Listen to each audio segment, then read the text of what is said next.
काम वाली चुड़ैल। एक गांव में शैली अपने परिवार के साथ रहती है। शैली बहुत ही शैतान और नटखट बच्ची थी। वो आए दिन अपने दोस्तों के साथ मिलकर कुछ न कुछ शैतानी करती रहती थी। एक रात उसके घर की फोन की घंटी बजती है। हेलो, कौन है? किससे बात करनी है? कौन है सोना, इतनी रात को किसने फ़ोन किया है? क्या पता जी, कोई कुछ बोल ही नहीं रहा। कुछ देर इंतजार करने के बाद सोना फोन काट देती है। फिर तीनों खाने पर बैठ जाते हैं। पर जैसे ही सोना पहला निवाला मुंह में लेती है, फिर से फोन की घंटी बज उठती है। कौन नाश पीटा है, चैन से खाने भी नहीं दे रहा। तुम बैठो मम्मी, मैं देखती हूँ। शैली जाकर फोन उठाती है। हेलो, कौन? अरे यार शैली, भूल गई क्या? आज रात ठीक 2 बजे राजू चाचा के आम के खेत में जाना है। कौन है फ़ोन पर बेटा? अब पता नहीं पापा, शायद रॉन्ग नंबर है। ये फिर से तेरी कोई नई शैतानी तो नहीं है ना? नहीं नहीं, बिल्कुल भी नहीं पापा। शैली वापस आकर खाने पर बैठ जाती है। सभी खाना खाकर सोने को चले जाते हैं। 2 बजे शैली उठकर अपने घर के बाहर जाती है, जहां उसके दोस्त गोगी, बिल्लू और प्राची उसका इंतजार कर रहे थे। अच्छा हुआ तू आ गई, मुझे तो लगा था आज इस प्लान को कैंसिल ही करना पड़ जाएगा। अरे भाई, मैं तो अभी भी यही कह रहा हूँ कि प्लान को कैंसिल कर दो, क्योंकि वो खेत भूतिया है। अरे ऐसा कुछ नहीं है, अपने खेत को बचाने के लिए राजू चाचा ने ही ये झूठी अफवाह फैलाई होगी। वैसे भी वो कितने कंजूस हैं, ये तो सभी को पता है। तो वो अचानक गायब कहाँ हो गए बताओ? अरे वहीं होंगे अपने घर पर। सारी बातें यहीं कर लेनी है या खेत पर भी जाना है? अभी से ही मेरे मुंह में पानी आ रहा है, कितने मीठे रसीले आम होंगे। चारों बच्चे राजू चाचा के खेत की ओर निकल पड़ते हैं। अगर प्लान बनाना ही था तो थोड़ा पास का बना लेते। अब मेरा पैर मेरे वजन को सह नहीं पा रहा, मुझे तो खाने की जरूरत है तुरंत ही। हे भगवान, इस भुक्खड़ का क्या करे? तभी वहां से एक रिक्शा गुजरती है। रिक्शा वाले का चेहरा पूरी तरह से ढका हुआ होता है। चलो बच्चों, तुम्हें तुम्हारी आखिरी सवारी करवा दूं। आखिरी क्यों? अरे वो मजाक कर रहे हैं। इतनी रात को रिक्शा मिल गया, ये क्या कम है? राजू भैया के घर जाना है ना? पर आपको कैसे पता? क्योंकि मैं भी वहीं जा रहा हूँ। रिक्शा वाला चारों बच्चों को राजू के खेत के बाहर उतार देता है। खेत के बाहर लोहे के दरवाजे पर ताला लगा हुआ होता है। सुन चंपा सुन तारा, अब हो जाना तो 11। अब क्या करोगी प्राची? यहाँ तो ताला लगा है, चलो वापस घर चलते हैं। यहाँ कोई नहीं आता, और जो आया वो कभी जाता नहीं। हाँ तो हमें कौन सा वापस जाना है, हम तो अंदर जा रहे हैं। रिक्शा वाला दरवाजे के सामने जाता है। दरवाज़ा खुद ब खुद खुल जाता है और सभी अंदर चले जाते हैं। चारों ओर आम ही आम देखकर बच्चों की खुशी का ठिकाना नहीं रहता।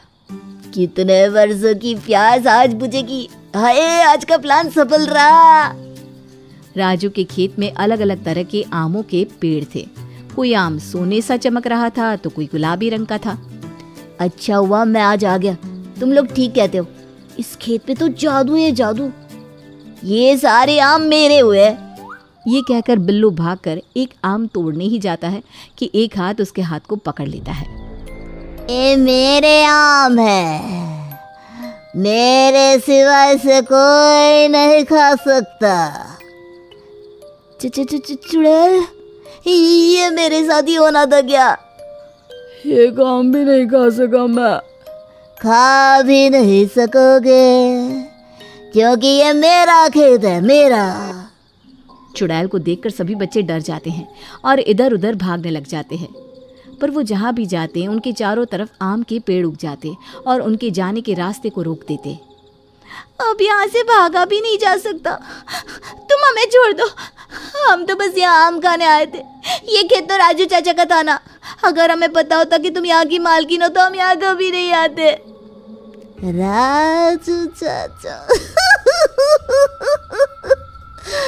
वही राजू चाचा जो तुम्हें इस उलझन में लेकर आया।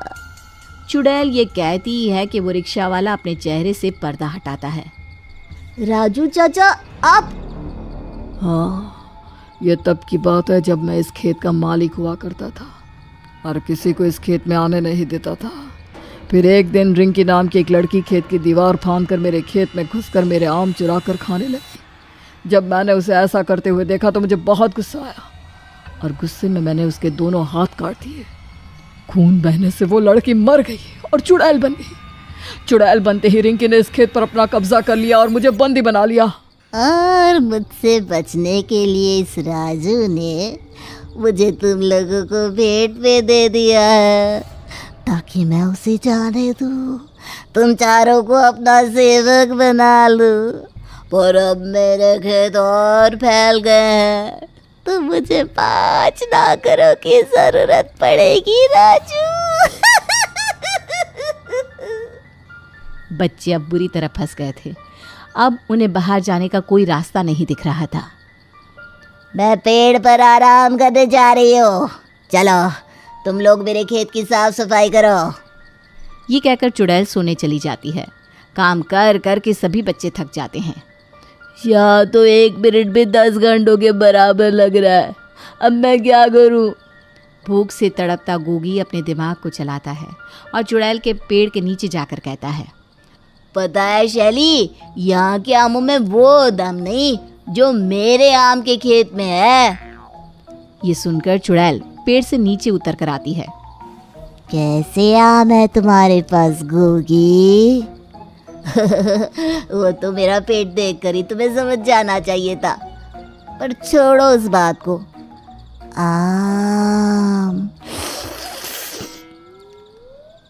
आम की शौकीन चुड़ैल गोगी के जाल में फंसी जाती है। तुम्हारे खेत के आम कितने बड़े हैं गोगी? बस मेरे मोटे पेट जितने। मुझे भी चखाओ ना वो आम।